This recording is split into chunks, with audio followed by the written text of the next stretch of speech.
Un vote historique est-on tenté d'affirmer.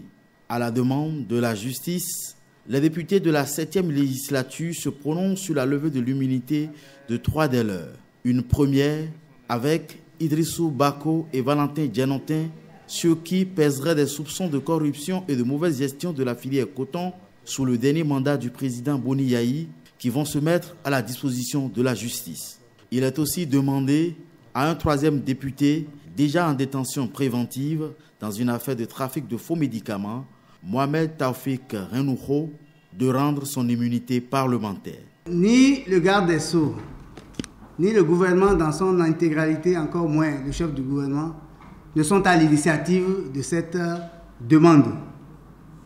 Nous espérons tout simplement qu'à la suite d'un vote conséquent, il soit fait droit à cette demande, même si, par égard pour le principe de la séparation des pouvoirs, nous savons quel est notre rôle. Un argumentaire défendu par ces députés du bloc de la majorité parlementaire, affirmant être soucieux de la manifestation de la vérité et de la préservation de la dignité du titre de représentant du peuple.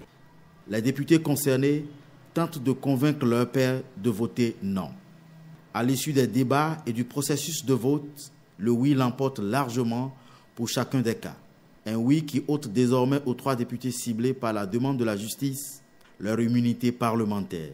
Ils conservent le titre de député, mais ont l'obligation de répondre aux convocations du juge, que le Parlement soit en session ou non, conformément à la Constitution du 11 décembre 1990.